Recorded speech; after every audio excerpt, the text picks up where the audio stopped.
చదువుతావో, ఎన్నిసార్లు మురిసిపోతావో, ఎన్నిసార్లు లోపల చెప్పండిగా. అవునా కదా? మరి దేవుడు రాసిచ్చి నీ ప్రేమ లేక నీకెంత ఆసక్తి ఉంది?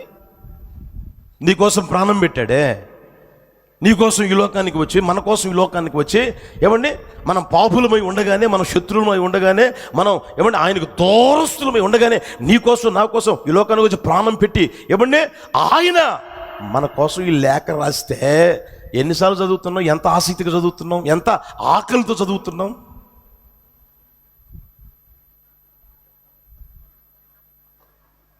అర్థమవుతుందా? ఆలోచించి సహోదరుడా, సహోదరి, నిశ్చయముగా నా దేవుడు ఆకలి కలుగు చేయును గాక. హల్లెలూయా.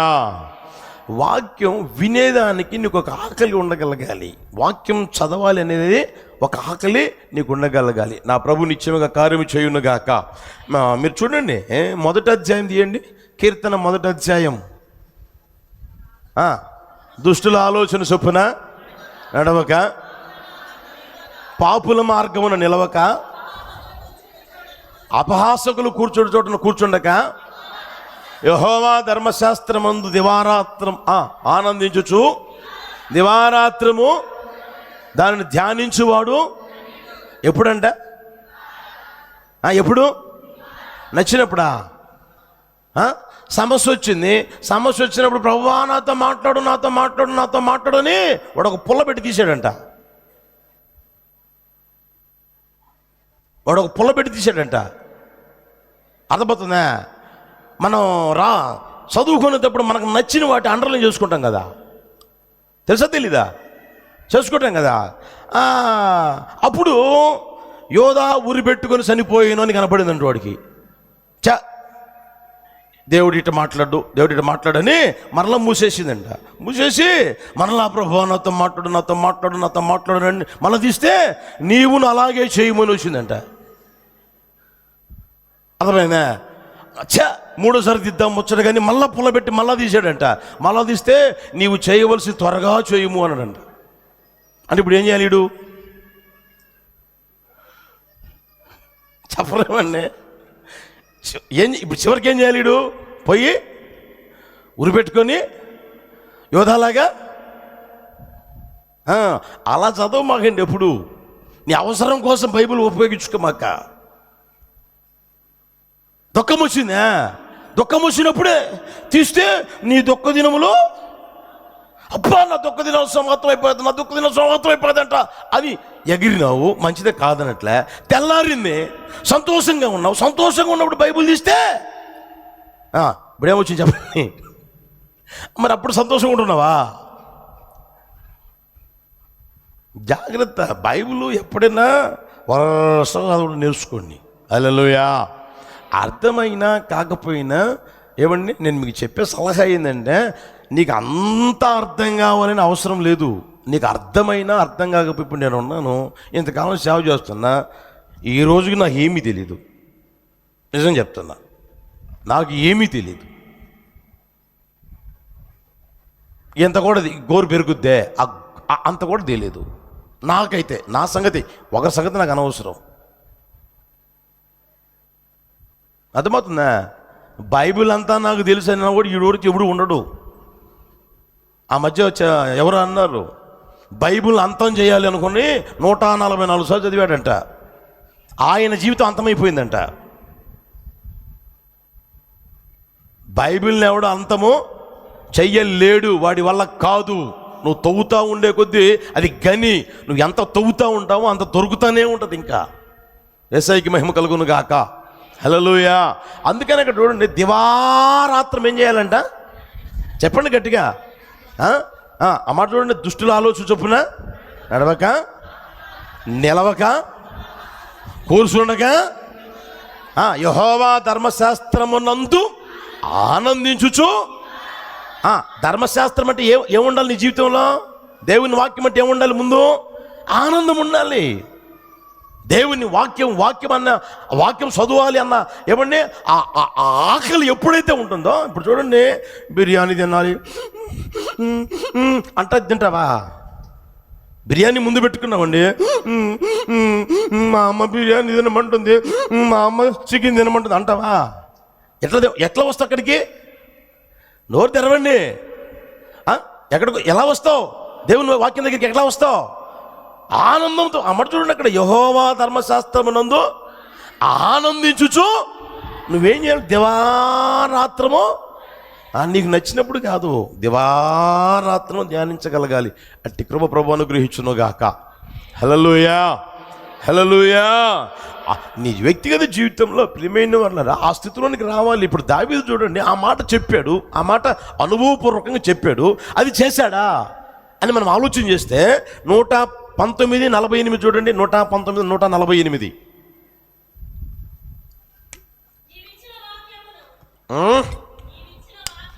నీవిచ్చిన వాక్యమును ధ్యానించుటకై నా కన్నులు రాత్రి జాములు కాక మునిపే ఏం చేస్తాడంట ఆయన?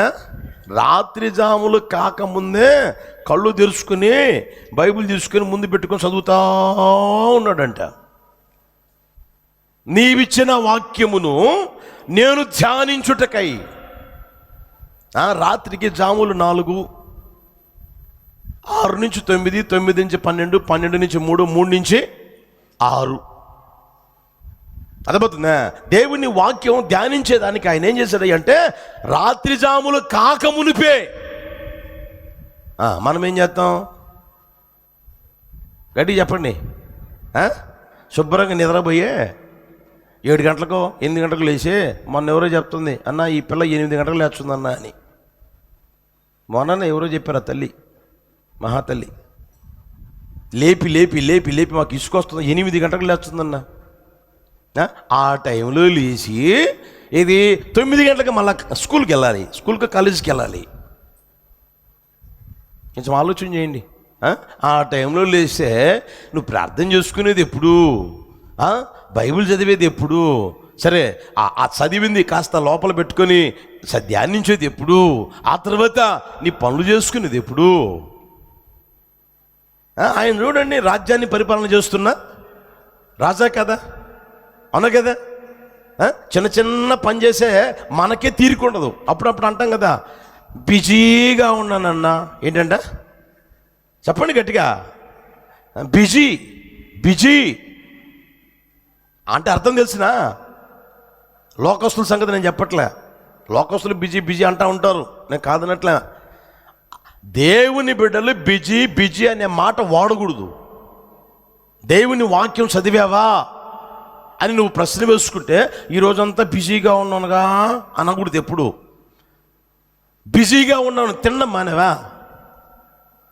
వండుకోవడం మానేవా? కడుక్కోవడం మానేవా? స్నానం చేయడం మానేవా? ఏది మానేవు? ఏది మానేవు? అన్నీ చేస్తున్నావు, ప్రతి పూట అన్నీ చేస్తున్నావు, ప్రతిరోజు అన్నీ చేస్తూనే ఉన్నావు. ఏం చేయట్లేదంటే దేవుని వాక్యం చదవడంలే. అదే సగం దరిద్రం నీ కుటుంబానికి, అదే నీ జీవితానికి దరిద్రం. అది గుర్తుపెట్టుకొని ఏమండి, నీ వ్యక్తిగత జీవితంలో దేవుని వాక్యం చదవడం ప్రారంభించు, దేవుని వాక్యం ధ్యానించడం ప్రారంభించు. దేవుని వాక్యం ఎంతగా అయితే వినాలనిపిస్తుందో అంతగా విను, అంతగా చదువు. 1 అధ్యాయమా, 2 అధ్యాయాల, 3 అధ్యాయాల, 4 అధ్యాయాల, 10 అధ్యాయాల, ఎంతగా నీకు ఆకలి అనిపిస్తే అంతగా చదువు. 1 అర్ధగంట, గంట టైం పెట్టుకో.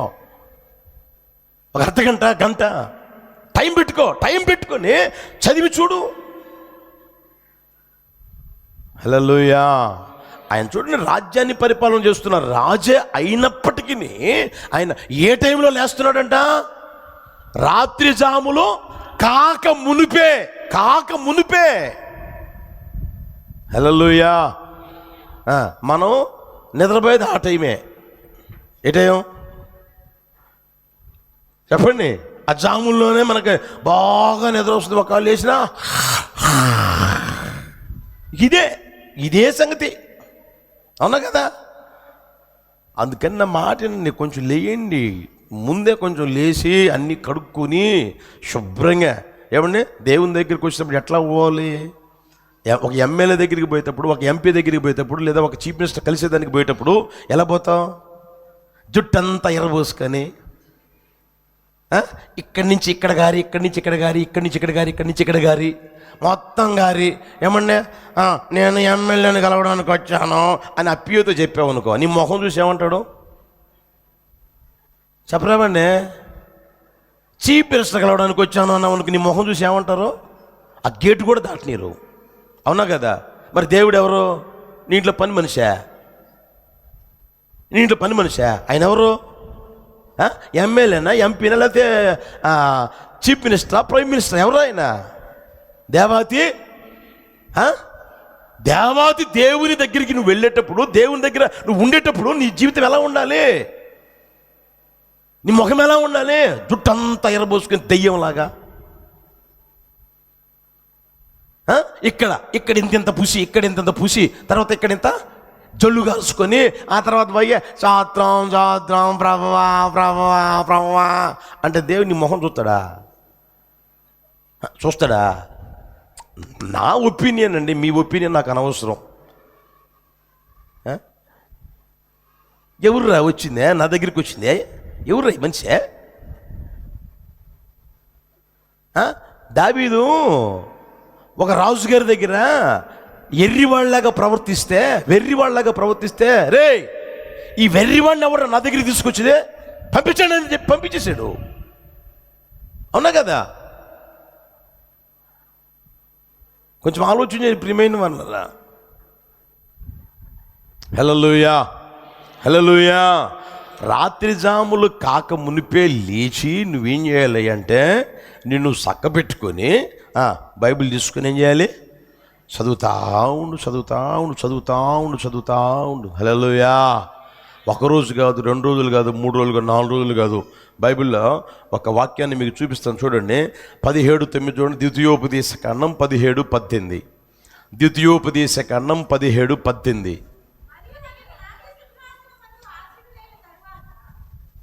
అతడు రాజ్య సింహాసనమందు ఆసీనుడైన తరువాత లేవీయులైన యాజకుల స్వాధీనములో నున్న గ్రంథమును చూచి ఆ ధర్మశాస్త్రమునకు ఒక ప్రతిని తన కొరకు, గమనించండి ఎంత స్పష్టంగా చూడండి, తరువాత లేవీయులైన యాజకుల స్వాధీనములో ఉన్న, ఎవరి దగ్గర ఉన్నది చెప్పండి?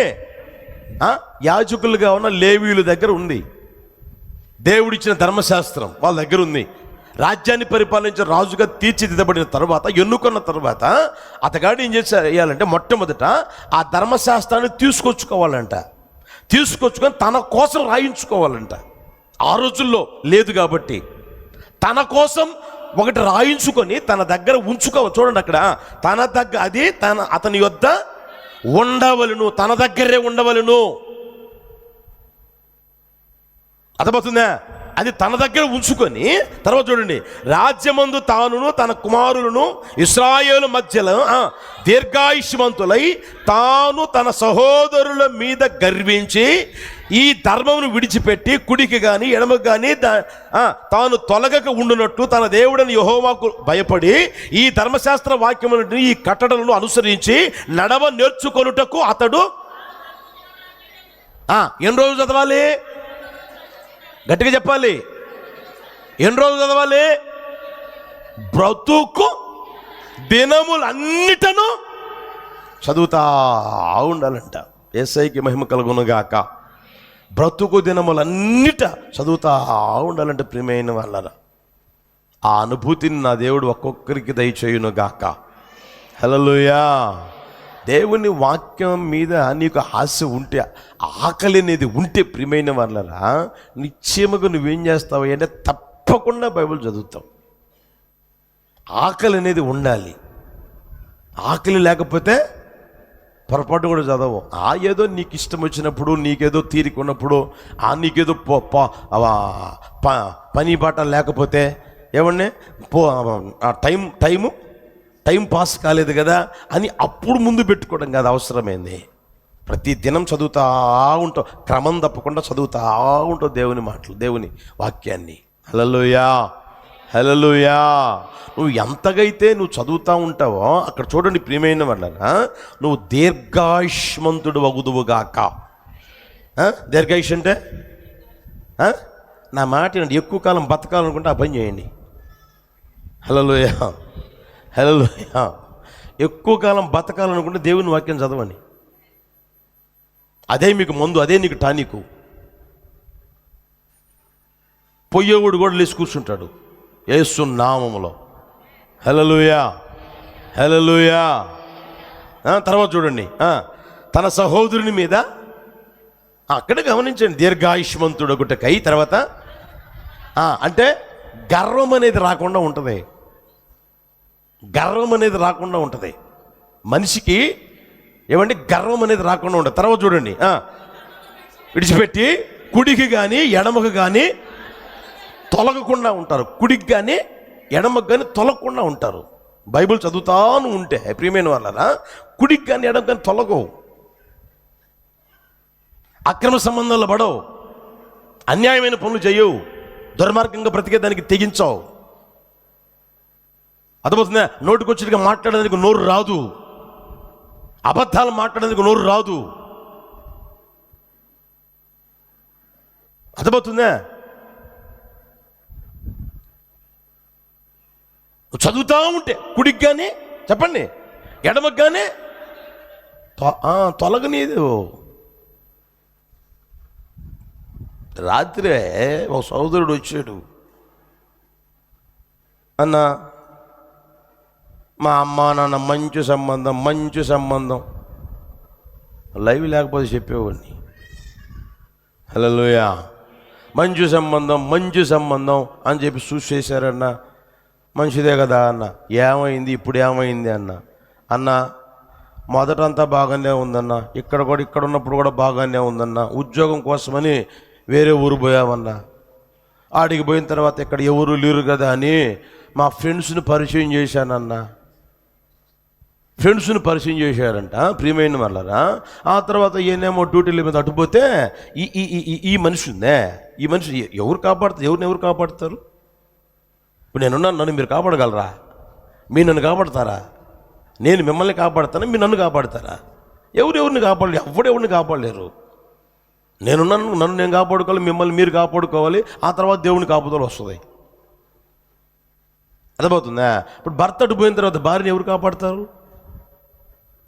ఆ ఇంకిత జ్ఞానం నీకు ఉండాలా. ఏది? భార్యగా ఉన్న నీకైనా, భర్తగా ఉన్న నీకైనా, పిల్లలుగా ఉన్న మీకైనా ఉండగలగాలి. మన తల్లి మన తండ్రి మనల్ని నమ్మారే, నా భర్త నన్ను నమ్మాడే, నా భార్య నన్ను నమ్మిందే అని నీకుండాలి. అర్థమవుతుంది? ఆయనేమో నమ్మి అట్లా వెళ్ళిపోతే ప్రియమైన వర్లరా, ఈ మనిషి స్కూటీ ఉంటే ఇక ఎప్పుడు తిరుగుతూ ఉందంట. ఏంటమ్మా అడిగి పోతున్నా, ఏం అవసరం అంటే, ఇక నువ్వు ఇక్కడ ఉండడం లేదు కదా, నేను పోయి అక్కడ ఉంటున్నాను, ఇక్కడ నువ్వు ఉండట్లేదు, నేను పోయి అక్కడ ఉంటున్నాను. ఆ తర్వాత ప్రియమైన వాళ్ళు ఇంట్లో ఉన్నప్పుడు, డ్యూటీకి పోస్తారు కదా, ఇంట్లో ఉన్నప్పుడు భర్త ఉన్న కాడ ఉండడంలే, రూమ్లోకి పోతుందంట, తలుపేసుకుంటుందంట. ఏమ్మాయి తలుపేసుకున్నావంటే ప్రార్థన చేసుకుంటున్నా. ఏమ్మాయి తలుపేసుకున్నావంటే బైబిల్ చదువుకుంటున్నా అంటా ఉందంట. అర్థమవుతుందా? రూమ్లోకి పోయి బైబిల్ చదువుకుంటే బుద్ధి మారుతుంది కదా, మారదా? ప్రార్థన చేసుకుంటే బుద్ధి మారుతుంది కదా, మారదా? తప్పకుండా మారుస్తాడు. అర్థమవుతుందా? అక్కడికి పోయి ఈమె చేసిన పని షాటింగ్లు చేసుకుంటా ఉంది. ఏదే? 11 గంటలకు షాటింగు, 10 గంటలకు షాటింగు, 12 గంటలకు షాటింగు, 4 గంటలకు షాటింగు, తర్వాత 4:30కి షాటింగు.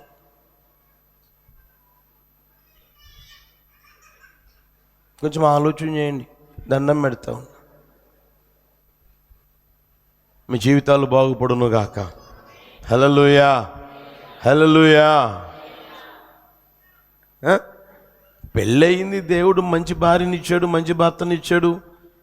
సరే, వాళ్ళంటే దేవుడిని నమ్మలేదు, వాడికి ఆ బుద్ధి లేదనుకో, నీకేమైంది? అరే నాకు భర్త ఉన్నాడే, నాకు పిల్లలు ఉన్నారన్న ఆ ఇంకిత జ్ఞానం ఉండొద్దా? ఈ మనిషి ఎలా చాటింగ్లు చేస్తుంది?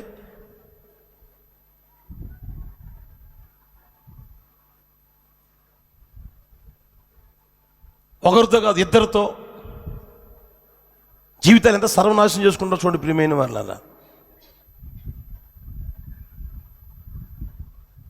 మనిషి దేవుని వాక్యం చదవాలి. చూడండి, ప్రార్థన చేసేవాడు పాపం చేయడు, పాపం చేసేవాడు, చెప్పండి గట్టిగా, పాపం చేసేవాడు ప్రార్థన చేయడు, ప్రార్థన చేసేవాడు పాపం చేయడు. చెయ్యరు.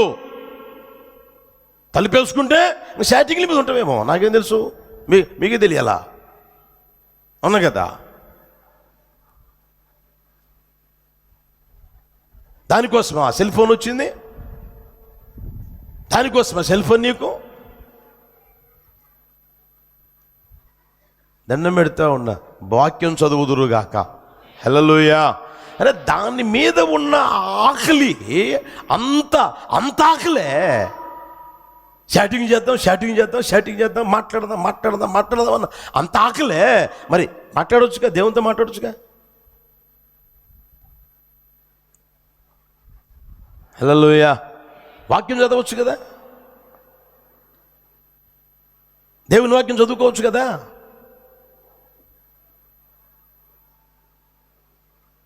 యేసు నామములో అలాంటి స్వభావాన్ని ప్రభు తొలగించును గాక. హల్లెలూయా. దేవుని వాక్యం మీద ఆకలి కలుగజేయును గాక. హల్లెలూయా. హల్లెలూయా. దేవుని వాక్యం మీద ఆకలి కలిగి ప్రియమైన వల్ల వింటనే ఉండు, చదువుతూనే ఉండు. దీర్ఘాయుష్షు కలిగి బ్రతకడమే కాకుండా కుడికి కానీ, చెప్పండి, కుడికి కానీ ఎడమకు కానీ తొలగిపోకుండా ఉండేటట్లుగా ప్రభు చేయడమే కాకుండా మన వ్యక్తిగత జీవితాలు ఎంతగా ఎదుగుతూ ఉంటే అంతగా తగ్గించుకొని జీవించే ఆ జీవితం దేవుడు అనుగ్రహించునుగాక. హల్లెలూయా. హల్లెలూయా. ఇంకో మాట చూపిస్తాను చూడండి ఒకసారి. 119:97 119:97 నీ ధర్మశాస్త్రము నాకెంతో ప్రియముగా ఉన్నది. ఎప్పుడంట? అందరన్నా నా మాట. దినమెల్లా ధ్యానిస్తూ ఉన్నాడు. తోడుగా ఉన్నాయి. నా శత్రువులను మించిన జ్ఞానం అది నాకు కలుగు చేస్తూ ఉంది. తర్వాత బోధకుల కంటే, తర్వాత వృద్ధుల కంటే నాకు యేసయ్యకి మహిమ కలుగును గాక. హల్లెలూయా. దినమెల్లా నువ్వు దేవుని వాక్యాన్ని ధ్యానిస్తూ దినమెల్లా దేవుని వాక్యాన్ని చదువుతూ ఉండగలగాలి. ముందే చెప్పాను కదా, రాజ్యాన్ని పరిపాలిస్తున్న రాజుకి ఖాళీ ఉంటుందా? చిన్న ఉద్యోగం చేస్తుంటావేమో, నువ్వు చిన్న వ్యాపారం చేస్తూ ఉంటావు. నువ్వు తిప్పి కొడితే రోజుకి ఒకవేళ 1000 రూపాయలు సంపాదిస్తున్నావు, 4000 సంపాదిస్తున్నావు, నీకు తెలియాలి. లేకపోతే 4 లక్షలు సంపాదించావు. రాజ్యాన్ని పరిపాలిస్తున్న రాజుగారికి ఎంత వస్తుంటుంది? మీరు బైబిల్లో చూడండి కావాలంటే. రాజ్యాన్ని పరిపాలిస్తున్నప్పుడు అతని చుట్టూ ఉన్న దేశస్తులు అతగాడికి పన్ను కట్టుచూ వచ్చిరి, పన్ను తెచ్చుచూ వచ్చిరి అని ఉంది. అర్థమవుతుందా? నువ్వు చేసే ఉద్యోగానికి నీకు ఖాళీ లేదు నువ్వు అనుకుంటే, ఏమన్నా ఆయన చేసే ఉద్యోగానికి ఆయనకి ఖాళీ ఉంటుందా? ఆయన ఏమనాలి? ఆయన ఏమంటున్నాడు? దినమెల్లా చెప్పండి, దినమెల్లా ఏం చేస్తున్నాడు? వాక్యాన్ని ధ్యానిస్తూనే ఉన్నాడు. ధ్యానిస్తూ ఉంటే దేవుడు ఆయనకి ఏమి ఇచ్చాడు అంటే శత్రువులను మించిన జ్ఞానం ఇచ్చాడంట. హల్లెలూయా. తర్వాత చూడండి, ఇక్కడ బోధకుల కంటే విశేషమైన జ్ఞానం ఇచ్చాడట. ఇంకా వృద్ధుల కంటే విశేషమైన జ్ఞానం ఇచ్చాడు. ప్రియమైన వారరా, యేసు నామములో అది దయచేయును గాక. హల్లెలూయా. చదువుకుంటున్న పిల్లలు మీరు గమనించండి, లేష్టంగానే ప్రార్థన చేసుకుని ముందు బైబిల్ ముందు పెట్టుకోండి, బైబిల్ చదవండి. లేష్టంగానే బైబిల్ చదవండి. నేను మీ ఇంటికి వచ్చినప్పుడు మీ పిల్లల్ని ఏమడుగుతుంటా? బైబిల్ చదివావా అంట. అర్థమవుతుందా? ఇప్పుడు ఆరాధన అయిపోయిన తర్వాత మీ చేత బైబిల్ ఎందుకు చదివిస్తున్నా? మీరు అంత బిజీగా ఉండి చదువుతున్నారో చదవట్లేదని చెప్పేసి మందిలోనే చదివిస్తున్నా.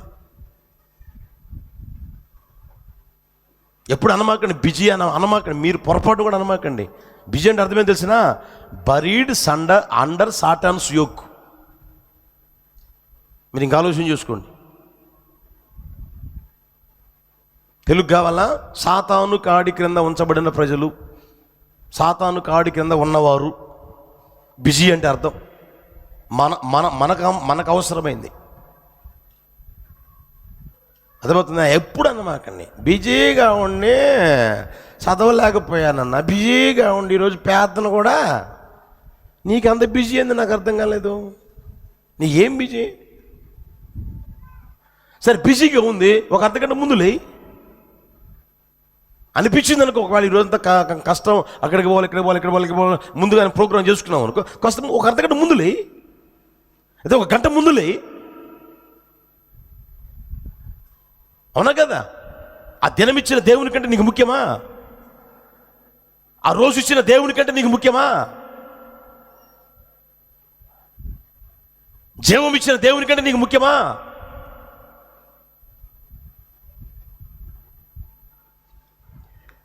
అర్థమవుతుందా? లేండి, ప్రార్థన చేసుకుని, హృదయపూర్వకంగా ప్రార్థన చేసుకోండి. ఆ తర్వాత బైబిల్ ముందు పెట్టుకుని చదవండి. చదవగలిగినంత చదవండి, ఎంతైనా సరే, ఇబ్బంది ఏమీ లేదు. హల్లెలూయా.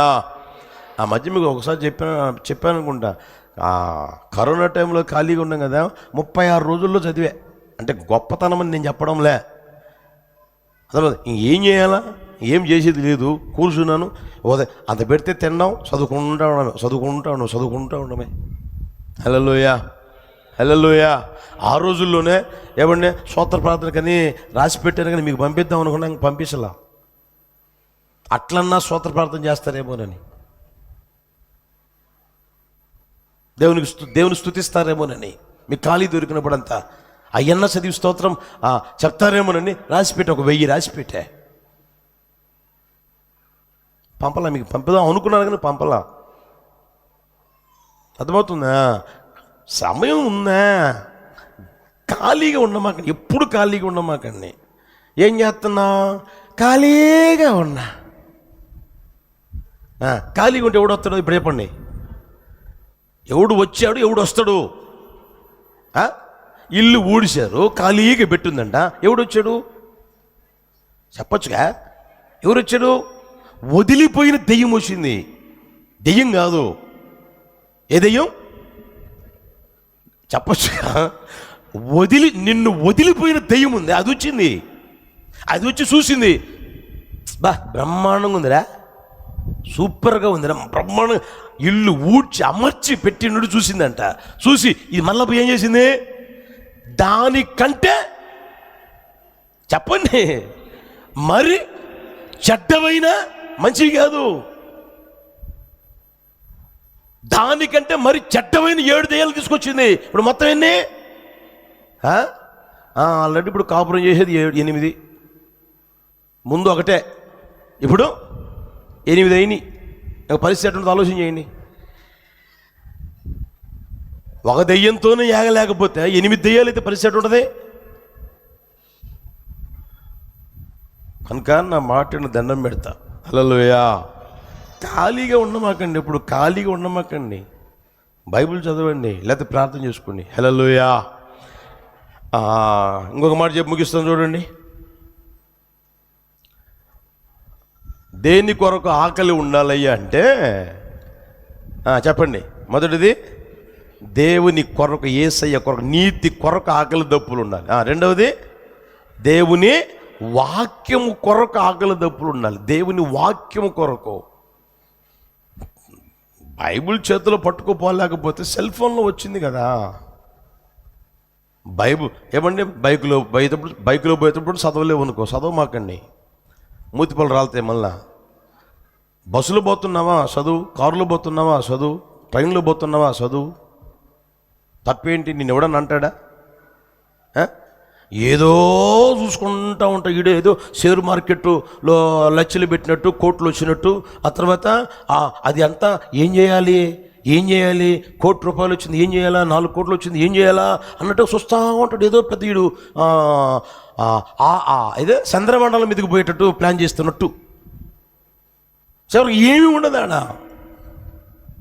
దరిద్రం అంతా ఉంటుంది ఇంకా.